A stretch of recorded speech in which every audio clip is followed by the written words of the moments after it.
আসসালামু আলাইকুম ভিউয়ার্স, কেমন আছেন আপনারা সবাই? আশা করি অনেক ভালো আছেন। আমি আলহামদুলিল্লাহ অনেক ভালো আছি। তো আমি আজকে আপনাদের মাঝে নিয়ে এসেছি একটা রেসিপি, সেটা হলো গিয়ে ঘরোয়াভাবে ঘরে আপনারা কিভাবে হোটেল স্টাইলে লাচ্ছি তৈরি করবেন। তো এটা অনেক স্বাস্থ্যকর, যেহেতু আমরা এটা বাসায় তৈরি করব। ফ্যামিলি ছোট বড় সবাই অনেক পছন্দ করবে।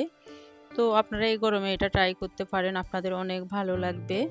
তো আমি এখানে 3টা কলা নিয়েছি। কলাগুলো আমি একদম ছোট ছোট কিউব কিউব করে কেটে নিচ্ছি, আর দিব আমি ঠান্ডা পানি। আপনারা চাইলে এখানে বরফও ইউজ করতে পারেন, কোনো সমস্যা নেই।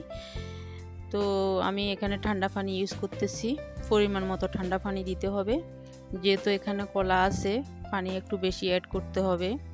কলাগুলো যখন ব্লেন্ড করব তখন একটু ঘন হয়ে যাবে। তো আর এখানে দিয়ে দিচ্ছি আমি 1 কাপ টক দই। আপনারা চাইলে এখানে মিষ্টি দইও অ্যাড করতে পারেন, কোনো সমস্যা নেই। তো আমার দধিগুলা ডিপ ফ্রিজে ছিল, সেজন্য একটু বরফ লাগতেছে।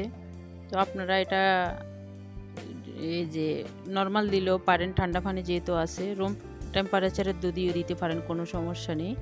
তো আর দিয়ে দিচ্ছি আমি এখানে 1 কাপ পাউডার মিল্ক। পাউডার মিল্কটা দিলে কি হবে, এটা অনেক টেস্টি হবে, ফ্লেভারটা ভালো আসবে। আর দিব একটু ভ্যানিলা এসেন্স।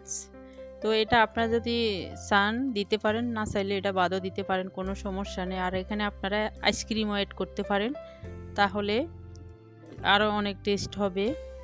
তো আমি এগুলা দিয়ে তৈরি করতেছি, এটা দিয়ে অনেক মজা হয়। এটা তো বাচ্চারা বিশেষ বড় ছোট সবাই অনেক পছন্দ করবে। তো এটা এখন আমি ব্লেন্ড করতেছি। তো এটা যদি আপনাদের কাছে মনে হয় এটা আপনারা বেশি পাতলা খেতে চাইলে একটু পাতলা রাখতে পারেন, আর যদি না একটু ঘন খেতে চান তাহলে ঘন রাখতে পারেন, এটা আপনাদের উপর ডিপেন্ড করবে। তো আমার এগুলো এখন হয়ে গিয়েছে, অনেক সুন্দর হয়েছে। তো একটু নাড়িয়ে দিবেন।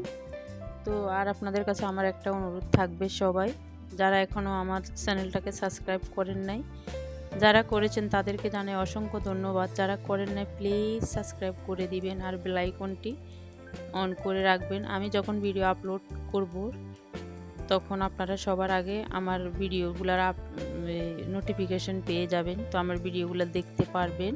তো আপনারা সবাই ভালো থাকুন, সুস্থ থাকুন, নিরাপদে থাকুন। আল্লাহ হাফেজ।